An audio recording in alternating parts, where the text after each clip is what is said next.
Morning students. Online class में आज फिर आपका स्वागत है। आज हम पढ़ेंगे 11th क्लास का नेक्स्ट टॉपिक चैप्टर नंबर 12 में आपके पास है नोमेनकल्चर टॉपिक, नामकरण है, उसको हम पढ़ेंगे। नामकरण क्या होता है या जिसको हम बोलते हैं नोमेनकल्चर। नोमेनकल्चर में क्या होता है, सबसे पहले हम पढ़ेंगे हाइड्रोकार्बन के बारे में। किसके बारे में पढ़ेंगे? हाइड्रोकार्बन के बारे में। हाइड्रोकार्बन क्या चीज होती है?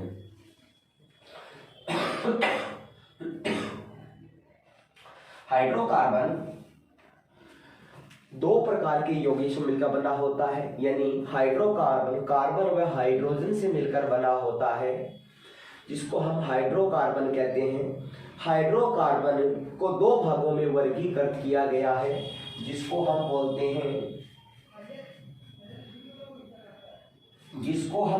हैं संतृप्त हाइड्रोकार्बन और दूसरा होता है असंतृप्त हाइड्रोकार्बन।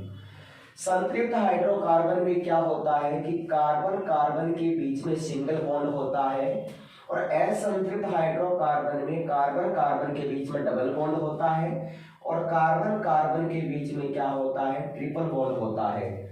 क्या होता है? ट्रिपल बॉन्ड होता है। इसके बाद हम देखें कि जो कार्बन कार्बन सिंगल बॉन्ड है, इसको हम लिखते हैं एन से लिखते हैं। इसको लिखेंगे एन, और जो कार्बन कार्बन डबल बॉन्ड है, इसको लिख देंगे अपन इन से, और इसको क्या कहते हैं? एल्काइन, या इसमें लगा देते हैं आइन शब्द। क्या जोड़ देते हैं? आइन।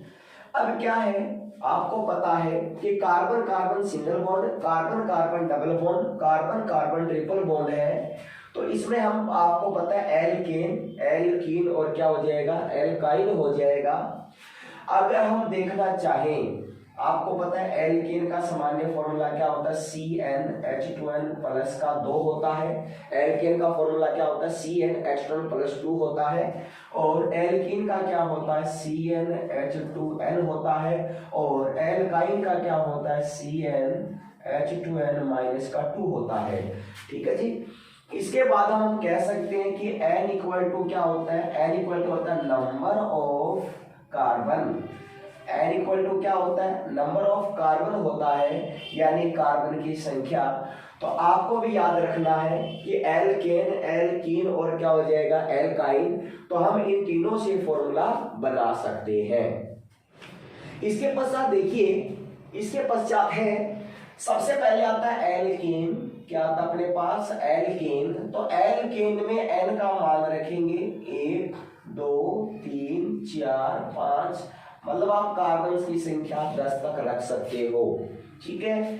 तो सबसे पहले फॉर्मूला क्या होता है? CnH2n प्लस का 2 होता है।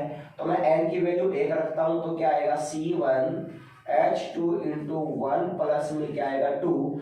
तो 2 को मल्टीप्लाई करेंगे तो क्या आ जाएगा? CH4। तो इसमें क्या होगा? कार्बन सभी हाइड्रोजन से सिंगल बॉन्ड से ऐड होता है। इसका मतलब क्या है कि कार्बन है वो सभी हाइड्रोजन सिंगल बॉन्ड से जुड़ा हुआ है। आपको पता है कि कार्बन की सीरीज होती है C1 इक्वल टू को क्या बोलते हैं? अपने मैथ कहते हैं, इसे बोलते हैं मैथ। और C2 इक्वल टू क्या होता है? 8। और C इक्वल टू 3 क्या होता है जी? प्रोप। और C इक्वल टू 4 क्या होता है? ब्यूट। और C इक्वल 5 क्या होता है? पेंट। और C इक्वल टू 6 क्या होता है? हेक्स। क्या होता है? हेक्स। और C इक्वल टू 7 क्या होता है? हेप्ट। और C इक्वल टू 8 क्या होता है? ऑक्ट। और C इक्वल टू 9 क्या होता है? नॉन। और C इक्वल टू 10 क्या होता है? डेक। इसके बारे में हमने पढ़ रखा है। अब देखिए, आपको कैसे पहचान रखनी है कि एल्केन होगा कि एल्कीन होगा। तो मैंने क्या कहा था कि कार्बन के साथ में जितने भी बॉन्ड जुड़े होंगे वो सब क्या होंगे, सिंगल बॉन्ड से होंगे। तो एक कार्बन को क्या बोल देंगे, मेथ, क्या बोल देंगे, मेथ। और जितना भी बॉन्ड है उसको क्या बोल देंगे, सिंगल बॉन्ड को एन। तो फॉर्मूला क्या बन जाएगा, मेथेन। क्या बनेगा, मेथेन। इसी प्रकार अब आप ये भी बता सकते हो कि यहाँ पर सिग्मा बॉन्ड कितने हैं और पाई बॉन्ड कितने हैं। तो सिग्मा बॉन्ड कितने हो गए, 4 हो गए, और पाई बॉन्ड कितना हो गया, 0। क्योंकि पाई बॉन्ड कहाँ होता है, पाई बॉन्ड हमेशा double bond and triple bond में प्रेजेंट होता है। आपको पता है डबल बॉन्ड में क्या होता है, एक सिग्मा होता है और एक पाई बॉन्ड होता है, और ट्रिपल बॉन्ड में क्या होता है, एक सिग्मा और 2 पाई होते हैं। ठीक है, तो ये क्या बन गया मेथ प्लस में एन से क्या बन गया, मेथेन। अगर हम n बराबर 2 लेते हैं, क्या लेते हैं, n बराबर 2, तो n बराबर 2 फॉर्मूले में क्या होगा, n बराबर 2 में होता है कि C2H2 इंटू 2 प्लस में क्या आएगा 2, तो क्या बन जाएगा C2H6। तो कार्बन कार्बन सिंगल बॉन्ड और इसके साथ में क्या जुड़े होंगे, हाइड्रोजन। क्या जुड़े होंगे, हाइड्रोजन। देखिए तो अब कितने कार्बन है, यहाँ पर 2 कार्बन और 2 क्या बोलते हैं, एथ है, और सभी बॉन्ड क्या है, सिंगल। तो क्या बन गया, एथ प्लस में एन, तो नाम क्या हो जाएगा, एथेन। क्या नाम हो जाएगा अभी, इसका नाम हो जाएगा एथेन। क्लियर। इसी प्रकार यदि n बराबर वैल्यू कितने रखें, 3, तो फॉर्मूला क्या हो जाएगा, C3H8 है, तो नाम क्या हो जाएगा, प्रोपेन। क्या नाम हो जाएगा, प्रोपेन। इसी प्रकार यदि n बराबर 4 हो तो फॉर्मूला क्या होगा, C4H10, इसको हम क्या बोल देंगे, ब्यूटेन। क्या बोल देंगे, ब्यूटेन। और यदि C बराबर 5 हो तो क्या होगा, C5H12, जिसको हम क्या बोल देंगे, पेंटेन। तो इसी प्रकार से एल्केन के कार्बन की संख्या C1 से लेकर कार्बन की संख्या C10 तक कुल कितने फॉर्मूले बनेंगे, 10 फॉर्मूले बनेंगे। कितने, 10 फॉर्मूले बनेंगे। क्लियर। इसके बाद हम बात करते हैं एल्कीन की। तो एल्कीन के बारे में अगर हम पढ़ें तो एल्कीन हमें क्या बताता है कि एल्कीन में हमेशा क्या होता है, डबल बॉन्ड होता है। क्या होता है जी, एल्कीन में हमेशा डबल बॉन्ड होता है, और डबल बॉन्ड में एक क्या होता है, सिग्मा, और एक क्या होता है, पाई। क्या होता है अभी, एक होता है सिग्मा और एक क्या होता है, पाई। तो एल्कीन के बारे में अगर हम पढ़ें तो एल्कीन का फॉर्मूला होता है CnH2n। आपको पता है n इक्वल टू कितना होता है, 1 2 3 4 5 6 10 से ले सकते हैं, लेकिन आपको पता है कि यहाँ पर एल्कीन है, और एल्कीन का मतलब क्या होता है, कार्बन कार्बन के बीच में डबल बॉन्ड होता है, और डबल बॉन्ड हमेशा कहाँ आता है कि जहां कार्बन की संख्या 2 होगी। इसका मतलब हम कार्बन संख्या में n का मान कितना रखेंगे, 2 रखें। तो फॉर्मूला क्या बन जाएगा, C2H2 इंटू 2, तो क्या बन जाएगा, C2H4। तो फॉर्मूला क्या बनेगा, C2H4। इसका मतलब कार्बन डबल बॉन्ड कार्बन के साथ में क्या जुड़ा होगा, हाइड्रोजन। हाइड्रोजन सभी क्या होंगे, सिग्मा। अब देखिए तो 2 कार्बन को क्या बोलते हैं, एथ, और डबल बॉन्ड को क्या बोलते हैं, इन। तो यहां से क्या बन जाएगा, एथीन। क्या बनेगा, एथीन। अब आप बता सकते हो यहाँ पर कि कितने सिग्मा और कितने पाई बॉन्ड बनेंगे। आपको पता है जितने सिंगल बॉन्ड है, 1 2 3 4 और 5, तो सिग्मा बराबर कितने हो जाएंगे, 5। अब आपको पता है पाई बराबर कितना हो जाएगा, 1 हो जाएगा, तो 18। इसी प्रकार से क्या बढ़ जाएगा, प्रोपीन। तो n बराबर कितना लेते हैं, 3। तो प्रोपीन का फॉर्मूला कैसे बनेगा, C3H2 इंटू 3, तो क्या बनेगा, C3H6। अब 3 कार्बन लीजिए आप, 1 2 और 3, और 3 कार्बन में 3 क्या जोड़ेंगे, हाइड्रोजन। क्या जोड़ेंगे भाई, हाइड्रोजन जोड़ेंगे, और यहाँ लगा देंगे डबल बॉन्ड। तो कार्बन की वैलेंसी 4 होनी चाहिए, याद रखिए आप। तो प्रोप प्लस में इन से क्या बन गया, प्रोपीन। क्या बन गया अभी, प्रोपीन। इसी प्रकार आप n इक्वल टू 4 में क्या बना सकते हो, n इक्वल टू 4 में बना सकते हो आप ब्यूटीन। तो ब्यूटीन का फॉर्मूला कैसे बनेगा कि हम रखेंगे C4, क्या रखेंगे, C4H2 इंटू 4, तो फॉर्मूला बन जाएगा C4H8, और इसका फॉर्मूला क्या लिखेंगे, मॉलिक्यूलर फॉर्मूला क्या आ जाएगा, कार्बन कार्बन कार्बन कार्बन। अब यहाँ पर कितने कार्बन है, 4 कार्बन है। अब 4 कार्बन में क्या आएगा, सिंगल बॉन्ड आएगा और एक कार्बन बीच में जाएगा डबल बॉन्ड। तो यहाँ से क्या बन जाएगा, देखो 1 2 3 4 5 6 7 और ये क्या हो जाएगा 8। तो यहाँ पर हमें 8 हाइड्रोजन जोड़ने हैं, ठीक है जी। तो ये क्या बन गया, ब्यूट प्लस इन से क्या बन गया, ब्यूटीन। अब आप यहाँ पर सिग्मा और पाई बॉन्ड भी बता सकते हो कि कितने सिग्मा बॉन्ड होंगे, कितने पाई बॉन्ड होंगे। तो आप इसे काउंट कर सकते हो कि यहाँ पर देखिए 1 2 3 4 5 6 7 8 9 10 और 11। तो सिग्मा बॉन्ड कितना हो जाएगा 11 और पाई बॉन्ड कितना हो जाएगा 1। तो ये हो गया आपके पास एल्कीन। इसके बाद हम पढ़ेंगे एल्काइन। क्या पढ़ेंगे, एल्काइन पढ़ेंगे। तो अपना नेक्स्ट टॉपिक है एल्काइन, जिसके बारे में हम ट्रिपल बॉन्ड के बारे में पढ़ते हैं कि जिसमें ट्रिपल बॉन्ड होता है एल्काइन में। तो एल्काइन आपको पता है 3 नंबर होता है और एल्काइन का फॉर्मूला क्या होता है, कार्बन ट्रिपल बॉन्ड कार्बन, ठीक है। और एल्काइन में क्या होता है कि 1 सिग्मा होता है और क्या होते हैं 2 पाई होते हैं। इसके पश्चात देखिए तो m इक्वल टू कितना रखेंगे, 2 रखेंगे। तो क्या आ जाएगा C2H2 इंटू 2 और माइनस का क्या आएगा 2। तो यहाँ से क्या बन गया C2H4 माइनस का 2, तो क्या बन गया C2H2 बन गया। तो कार्बन ट्रिपल बॉन्ड कार्बन और CH हाइड्रोजन और क्या आएगा हाइड्रोजन। तो 2 कार्बन को क्या बोलते हैं एथ और ट्रिपल बॉन्ड को क्या बोलते हैं आइन। और यहाँ से क्या बन जाएगा एथाइन। क्या बन गया एथाइन। तो अब आप ये देख सकते हो कि यहाँ पर देखिए 1 2 3। तो सिग्मा इक्वल टू कितना हो जाएगा 3 और पाई इक्वल टू कितना हो जाएगा 2। तो क्या बन गया एथाइन। इसी प्रकार से हम क्या बना सकते हैं प्रोपाइन। क्या बना सकते हैं, इसी प्रकार से हम बना सकते हैं प्रोपाइन। क्या बना सकते हैं प्रोपाइन। तो प्रोपाइन में क्या होगा, इसी प्रकार हम बना सकते हैं प्रोपाइन। तो प्रोपाइन में क्या होगा कि प्रोपाइन में होगा n इक्वल टू कितना हो जाएगा 3 और n इक्वल टू 3 होने का मतलब समझते हो आप कि यहाँ पर क्या बनेगा C3H2 इंटू 3 माइनस का 2। 2 को 3 से मल्टीप्लाई करेंगे 6 माइनस में 2 क्या बनेगा C3H4 और C3H4 का मतलब हुआ कार्बन और कार्बन। यहां पर लगा देंगे ट्रिपल बॉन्ड, हाइड्रोजन 1 2 और 3 और एक आ जाएगा यहाँ। तो प्रोप प्लस में आइन और क्या बन जाएगा प्रोपाइन। क्या बन जाएगा प्रोपाइन, ठीक है।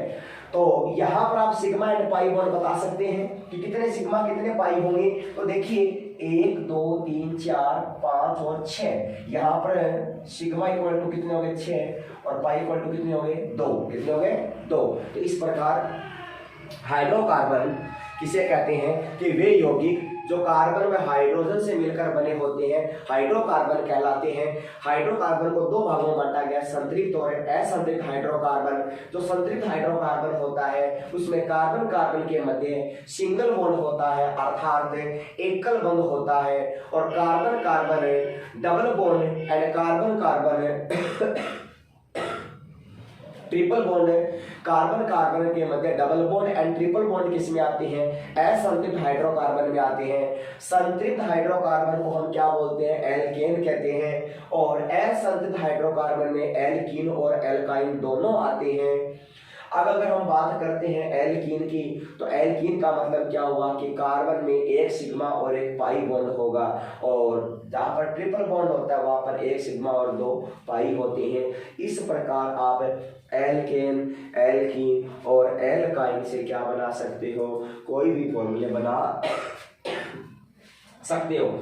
इसके बाद हम पढ़ने जा रहे हैं, इसके बाद में आता है कि ये जो हाइड्रोकार्बन है हाइड्रोकार्बन की व्युत्पन्न भी बनाए जा सकते हैं। बहुत सारे ऐसे क्रियात्मक समूह हैं जिनमें हाइड्रोकार्बन की व्युत्पन्न होते हैं। वो हाइड्रोकार्बन व्युत्पन्न क्या है उसके बारे में हम पढ़ेंगे। हाइड्रोकार्बन व्युत्पन्न, हाइड्रोकार्बन व्युत्पन्न का मतलब होता है हाइड्रोजन व कार्बन से मिलकर बनने वाला क्या कहलाता है हाइड्रोकार्बन व्युत्पन्न कहलाता है, ठीक है। जैसे आपने पढ़ा एल्केन के बारे में, एल्केन में कौन आता है एल्केन में आता है मेथेन। क्या आता है भाई मेथेन। फिर क्या आता है एथेन और फिर क्या आता है प्रोपेन, और उसके बाद में क्या आता है ब्यूटेन, और उसके बाद में क्या आता है पेंटेन, और उसके बाद में क्या आता है हेक्सेन। तो आपको पता है कि इन सभी में कार्बन की वैलेंसी 4 है। इसका मतलब अगर एक हाइड्रोजन को रिमूव किया जाए तो CH4 से क्या बन जाएगा, CH4 से बन जाएगा CH3, तो मेथेन से क्या बना लेंगे मेथिल, क्या बन जाएगा मेथिल, और यहाँ पर क्या होगा C2H6, तो इससे क्या बन जाएगा C2H5, इसको हम क्या बोल देंगे एथिल, क्या बोलेंगे एथिल। इसी प्रकार C3H8 को हम क्या बोलते हैं C3H7 यानी प्रोपेन से क्या बन जाएगा प्रोपिल, और C4H10 और इससे क्या बनेगा C4H9 जिसको हम बोल देंगे ब्यूटिल, तो ब्यूटेन से क्या बन जाएगा ब्यूटिल। इसी प्रकार C5H12 को क्या बोलते हैं पेंटेन, और पेंटेन से अपन क्या बना सकते हैं, इसे बना सकते हैं C5H11 जिसको अपन बोलेंगे पेंटिल, और हेक्सेन से क्या बन जाएगा C6H13 को हम क्या बोल देंगे हेक्सिल बोलेंगे, क्या बोलेंगे हेक्सिल। तो कहने का मतलब ये हाइड्रोजन व्युत्पन्न होते हैं, और इन हाइड्रोकार्बन के व्युत्पन्न के साथ में जैसे मान लीजिए आपके पास में CH3 है, अगर हमने क्रियात्मक समूह क्या जोड़ दिया OH जोड़ दिया, तो ये मेथेन से क्या बन गया मेथेनॉल बन गया, क्या बन गया मेथेनॉल। तो कहने का मतलब ये सभी क्या कहलाते हैं हाइड्रोकार्बन व्युत्पन्न कहलाते हैं, मतलब हाइड्रोकार्बन से बनने वाले। तो ये जितने भी समूह आपको याद रखने हैं कि जब CH4 में से एक हाइड्रोजन को निकालेंगे तो क्या बन जाएगा मेथेन से मेथिल, एथेन से क्या बनेगा एथिल, प्रोपेन से क्या बनेगा प्रोपिल, ब्यूटेन से क्या बनेगा ब्यूटिल, पेंटेन से क्या बनेगा पेंटिल, हेक्सेन से क्या बनेगा हेक्सिल। तो इसी प्रकार से हम विभिन्न प्रकार की क्रियात्मक समूहों के बारे में पढ़ेंगे, जो इस टॉपिक का अगले वाले टॉपिक के अंदर देखा जाएगा कि ये टॉपिक से किस प्रकार से वो रिलेटेड है। हाइड्रोकार्बन से हम क्रियात्मक समूह के नामकरण तक पहुंचेंगे। तो आप ये चीजों को यहाँ से ध्यान पूर्वक पढ़ेंगे, देखेंगे कि ये किस प्रकार से बनुआ। देखिए आगे ये क्रियात्मक समूह कौन कौन से होते हैं, तो आपको ये याद रखना है कि क्रियात्मक समूह की अगर हम बात करें तो क्रियात्मक समूह कैसे जुड़ते हैं। तो क्रियात्मक समूह का मतलब क्या होता है, क्रियात्मक समूह का मतलब होता है कि ये तो हाइड्रोकार्बन की श्रृंखला होती है ना, हाइड्रोकार्बन की जो श्रृंखला होती है अगर उसमें क्रियात्मक समूह को जोड़ दिया जाए या उसमें क्रियात्मक समूह को ऐड कर दिया जाए, तो क्रियात्मक समूह को जोड़ने पर, क्रियात्मक समूह को जब हम जोड़ेंगे तो उस क्रियात्मक समूह के जुड़ने से उस यौगिक के रासायनिक गुणों में परिवर्तन हो जाता है, और उस परिवर्तन के कारण क्या कहते हैं कि उस परिवर्तन से उसे विभिन्न प्रकार की क्रियाशीलता को देखने को मिलता है। तो वो क्रियाशीलता कैसे मिलती है, फॉर एग्जाम्पल मान लीजिए अपने पास में क्रियात्मक समूह है जैसे OH, इसको हम क्या बोलते हैं एल्कोहल कहते हैं, क्या बोलते हैं एल्कोहल, OH को हम एल्कोहल कहते हैं, CHO को हम क्या बोलते हैं एल्डिहाइड, क्या बोलते हैं भाई एल्डिहाइड कहते हैं, और COH को क्या बोलते हैं कार्बोक्सिलिक ग्रुप कहते हैं, या इसको क्या बोलते हैं ओइक ग्रुप लगाते हैं। इसके अलावा X पर क्या होता है, ये हैलोजन होता है, और हैलोजन में आप जानते हैं कौन कौन आता है फ्लोरीन, क्लोरीन, ब्रोमीन और आयोडीन आता है। इसी प्रकार आपके पास में क्या आता है C+O आता है, इसको क्या बोलते हैं कीटोन, या जिसको हम बोलते हैं एसीटोन, क्या बोलते हैं इसको कीटोन कहते हैं। अगर आपके पास में जुड़ा हो ऑक्सीजन ग्रुप, इसको क्या बोलते हैं ईथर बोलते हैं, क्या बोलते हैं ईथर। यदि CONH2 ग्रुप हो इसको हम क्या बोलते हैं एमाइड, क्या बोलते हैं एमाइड। और यदि COCl हो तो इसे क्या बोलते हैं ऑयल क्लोराइड, क्या बोलते हैं ऑयल क्लोराइड। ठीक है, इसी प्रकार से अगर हम देखें R, C+O और क्या आ जाएगा R, इसको बोलते हैं एस्टर ग्रुप कहते हैं, क्या बोलते हैं इसको एस्टर ग्रुप। तो इस प्रकार से ये जितने भी क्रियात्मक समूह है ये सब हाइड्रोकार्बन श्रृंखला के साथ में संयोग करके विभिन्न प्रकार के यौगिक बनाते हैं। तो आज के लिए बस इतना ही, बाकी श्रेष्ठ इसका जो पाठ वो कल पढ़ेंगे। धन्यवाद।